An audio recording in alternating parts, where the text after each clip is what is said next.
Actually, all my units bark. What? Blah blah blah, bark. 20.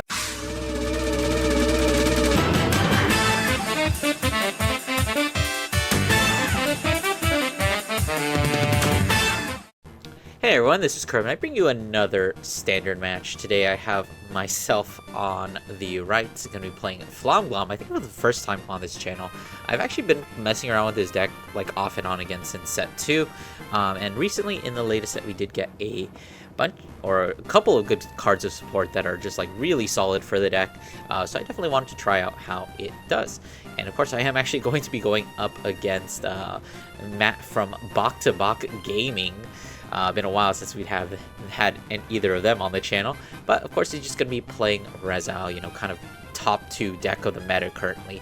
So let's go ahead and see how well MMe-Glam can actually take on, you know, this actual meta deck.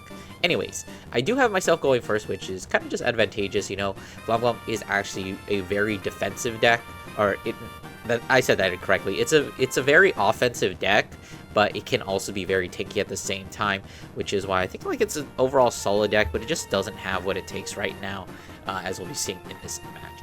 But anyways, I'm going to go ahead and decide, okay, I do need to get some aggression on Rezael, also a very tanky deck, so I need to kind of push damage early as quickly as possible, just to like maybe try and finish the game quickly. But you do see me actually going for one of the really offensive plays that you can go here, which is calling out that grade 1 behind the Vanguard. Whenever your MMe-Glam Vanguard attacks, you can counterblast one, bot deck a MMe-Glam from your drop zone, one that I did discard off of Ride Line, and then you give yourself the skill that all your MMe-Glams gain an additional 5k power. So in this situation, the grade 0 and the grade 1 pop out once you ride into the grade 2, and then of course they go back into the slot at the end of the turn. But effectively what I did here, as you saw, I created a 23k line here, and then a 24k line, which is like kind of just unguardable at this stage since your opponent's at grade 1. So pushing 2 damages early on, pretty good. And I don't even really have to worry about being damage denied here. I mean, looking at what Rezael is doing right now, I never really think I had any problems with that. But anyways, we do see the Rezael kind of just doing, Rezael things. Calling dogs, Catawala, plus a Valtros and Liel, which they've kind of cut Tayfall in the order package for. And if you saw my Alden deck profile, this is basically an Alden board setup.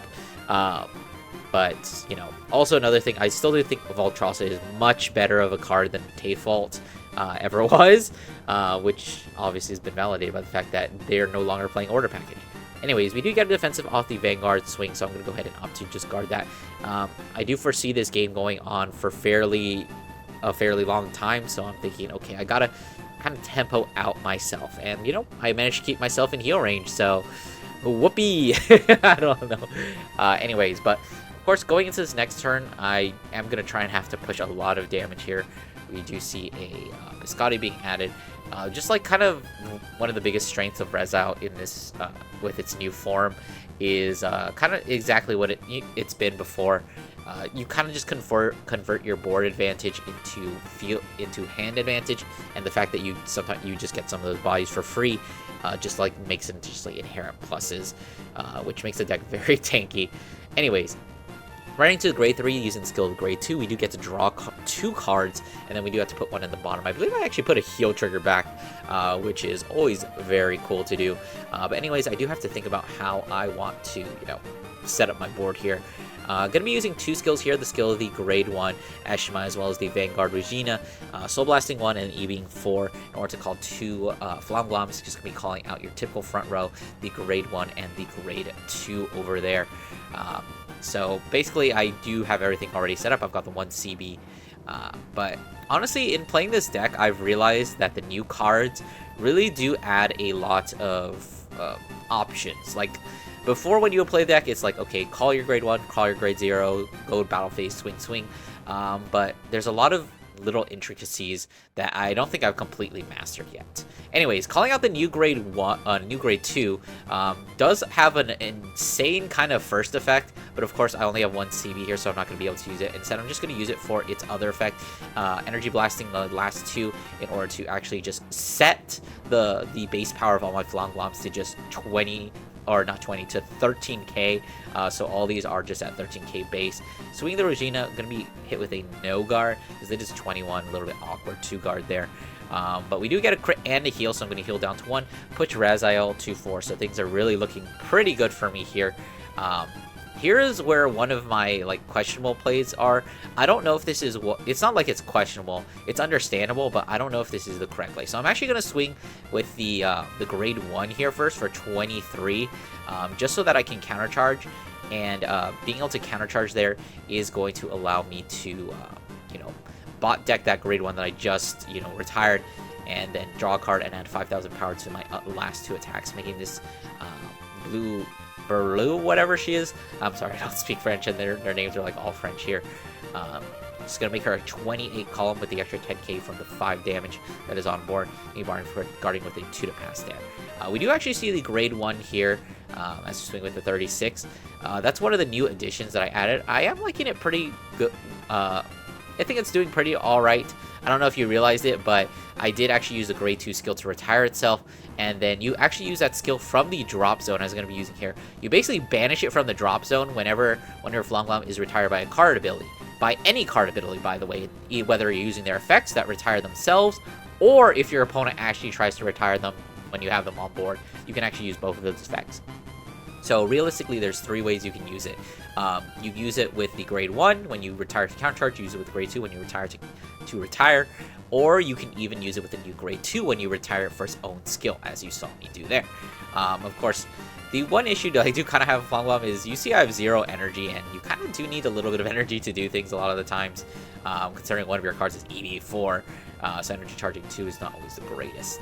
Or I should say energy charging to 3 isn't going to get you there like in a single turn. Anyways, we do have Rezael finally riding up to 5.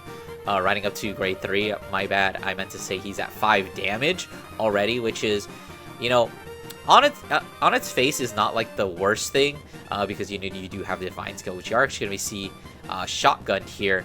Because, you know, you're at 5 damage, you kind of want to have a little insulation against, like, just instantly dying to a Persona Ride turn. But we do have not the greatest board here. We called it another Valtral, so we got Double Dog, which is, you know, it's nice, it's fine. But, you know, I'm kind of just deciding how I want to guard here. I decided, okay, I do need to take some damage here, so I need to be at least 1, as we're going to be swinging this Rezael here for just 13. Which is kind of a really tempting guard, as we call a Cadwalla dog line. Once again, just getting 2 free bodies and then converting those 2 bodies into, you know, free advantage is always nice.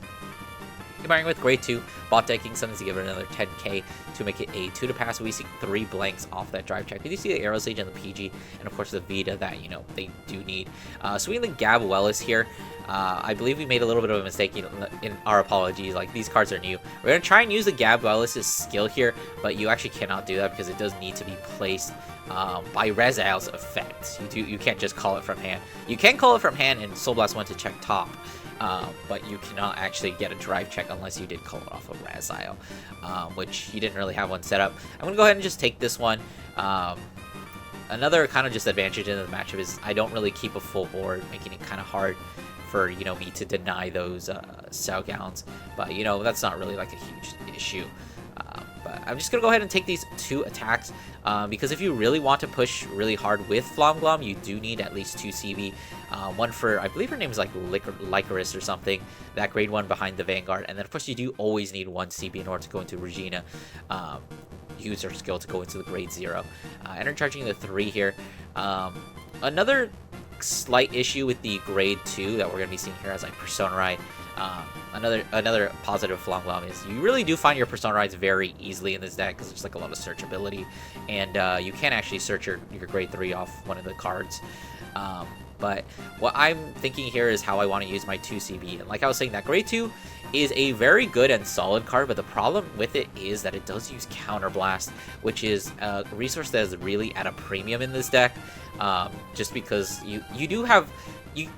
Yes, the deck does inherently have countercharge with the grade 1, but it is kind of something that I refer to as fake countercharge, which is to say it's a countercharge that you get, but you cannot countercharge without counterblasting first.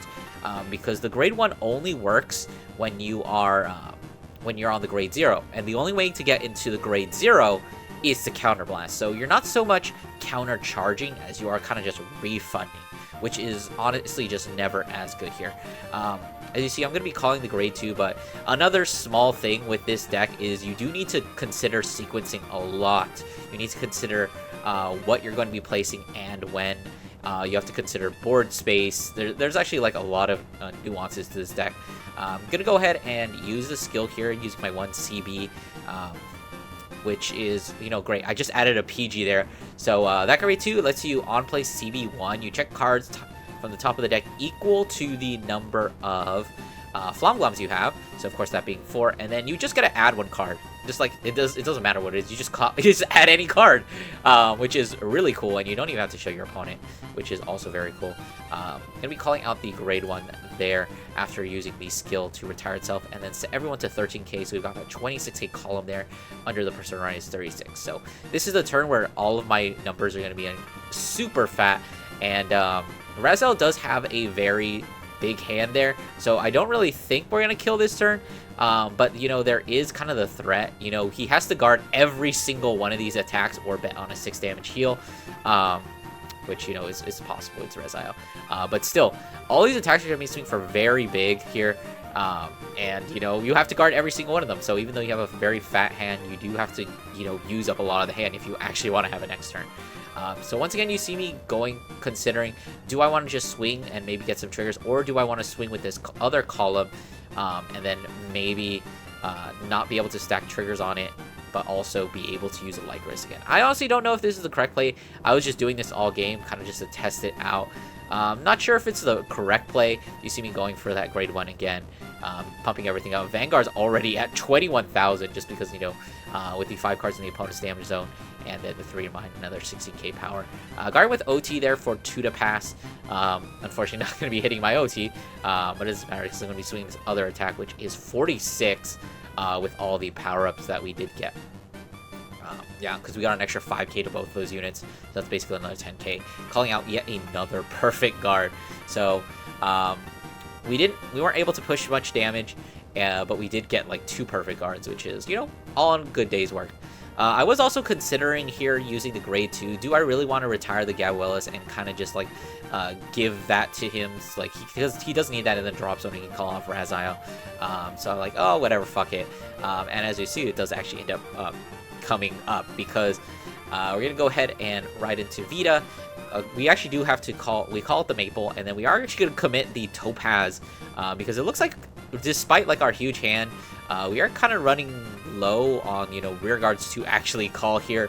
Looks like we do have like a Noberis there, which, you know, is going to be a solid option. And then actually retiring the Gabuelis is going to be the correct play because Matt really doesn't have anything else to call into that column, so he's probably just going to end up pushing up that Maple there to be another attacker, just calling the Noberis here to be the other swing. But that being said, that's not really that great. Like, yeah, this Maple will swing for 23, so that's going to call up a 15k, which I could just go ahead and commit, just because, like, after the Vita attacks, there are going to be some pretty strong swings here. Swing in the 20k here. I do have the draw trigger, so I'm like, okay, let's just commit it. That's a really easy guard. I'm using the Noberis here, EV3, drawing a card, checking top. Looks like it might be a card that we possibly do want to keep in our hands, because we're considering putting it on the bottom. But, you know, that kind of already telegraphs me that, okay, that's probably not a trigger. You're probably just thinking, okay, is that something that he wants right now? I guess I could talk a little bit more about Vita. You do see a ton of Rezaels in, you know, Matt's hand, which is one of the slight downsides of Vita, which is like that you do have to play a huge swath of grade 3s and you're not getting a lot of non-shield there. But that being said, it is definitely compensated by the fact that, you know, you had so many cards to hand. You call a free board and you're just drawing so much in the deck. You know, actually drawing versus like searching as well. You're filtering, you're adding crits back, and you've got like the 4 to 5 attacks as we're going to see here. Anyways, the Vita, attacking, counterblasting the 1 in order to call 2 cards. Probably just going to be calling, you know, a Selgown, and then my guess maybe like a Cadwall or that Noberis, although I don't know if we have one in drop, but looks like we're going to go for the Gabuelis as well as a Cadwalla here, calling over the Maple. Then we're going to be sliding in the Rezael in order to call another card. the cell gown now. It doesn't really matter what order we did that in, but you know, it is what it is. And then of course, since we need to put the Rezael, everything gets another 5k. Using the Gabuela's skill here, I believe, to check top. I think we left it on top, and then discarding for the Aerial Sage, making Vita a grand total of 48k, thanks to 2 Rezaels in the soul as well as the Persona Ride. So flipping over a crit, and then going to immediately flip over a second crit, splitting the 2 crits, one to Gabuela's and one to Cadwalla, swinging in the Gabuela's for 61. I do have the second PG here, gonna getting one more drive check, and it is the 3rd critical trigger. So this Cadwalla is gonna be swinging for 36, and I'm going to just have to take it. First damage ends up being OT, so that is going to save me as I go ahead and just go to 5 instantly here off of that triple critical trigger there. Kind of just a miracle to be alive here, in all honesty. Even if I didn't really have enough cards in hand, even though I was like pretty bulky. You just saw me use 2 PGs. Like, how am I supposed to guard another 63k column? But anyways, gonna be using Cadwalla and the Telegram, effectively just drawing 2 more cards. This is looking like it's probably just gonna have to be my final turn here. Either I finish things now, or I'm just dead next turn. Anyways, I'm kind of in the exact same situation where I have the 2 CB and I need to think about where I want to put it. Because I do have the grade 2. I do want to obviously use a Lycoris's skill, and I need 1 CB to use Regina. So this is where the decision tree gets really difficult, because like I have a few plays and limited resources.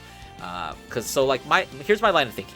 I could call the support and, search, because I can deck thin, and that makes it easier for me to hit triggers. Or I can convert that into the Licorice. I do have the grade 1, which is, guaranteed counter charge. I can do the same play I did last time. So it's not the end of the world if I do that. But I really don't know at this moment, like, what is the correct play. Like, there's so many branching lines here. But anyways, you do see me using the skill, the grade 1 there, putting it into the soul, and then bot decking 1, calling out the grade 2, finally, checking top 3, and we do actually hit off of it, getting the grade 1 there, as we are going to. I think we should be using Regina's skill. I'm going to be calling out the supporter, and then you see me thinking really hard, do I want to use the skill? Because, like, in my head, I'm thinking, okay, I don't have a next turn, I might as well deck thin and try and high roll. And I do decide to do it. And you do also see me sequencing this incorrectly. I only checked top 3 here, and realistically, I probably should have just, called another MMe-Glam with Regina's skill here. And then I could check top 4, but you see me just adding another copy of this, so it probably didn't matter in the long run. But, it is still, a little bit of a misplay there. But I think another misplay here is, I think I should have given the 5k to that grade 2. You see another failure to missequence. Realistically, this MMe-Glam column doesn't really need the extra 5k. Like, it's already going to become fat as fuck, so I don't really have to worry about it. What I do have to worry about is that other column, especially if I plan to swing with first. And those of you looking at the left of the screen, you can notice Rezael's got a really fat hand, and I'm going to have to push through it. Thankfully, he is still at 5 damage. We didn't see any heal triggers. So he does have to guard every single one of these attacks. So there is a slight possibility that I could pull through, as I'm going to swing 31. We're going to be guarding with 2 triggers for 41. Going to be a 2 to pass. This is kind of just like my moment of glory here, as I'm going to be counting but how many triggers we do have out. I think at this point it's around 11 or so. Alright, so for this next part, I do actually have to apologize. My camera did actually run out of video, so I didn't get the last turn. So I'm just kind of reusing footage to kind of illustrate what happened here. But basically, I swung in mat 2 to pass. I didn't break. And then I decided to, obviously, I rerode into my grade 0. I decided to end up swinging with this other column first for 33 in order to countercharge, so I can use Licorice again, just like I did last turn. He ended up guarding this with, enough.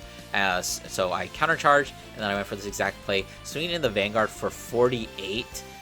He guarded with a ton of cards from hand to make it a 2 to break, and then on my drive check, I ended up hitting a critical trigger which I stacked onto the other column, which reached all the way up to 51, I believe. Or yeah, it was 51 before, and now it's 61, swinging in at the Vanguard as my last attack. He managed to PG it and left with one card in hand, and I couldn't do anything, so I kind of just exploded. But that is the end of the match. I hope you guys enjoyed. Don't forget to do those YouTube things, like, comment, subscribe, and I will see you guys in the next one.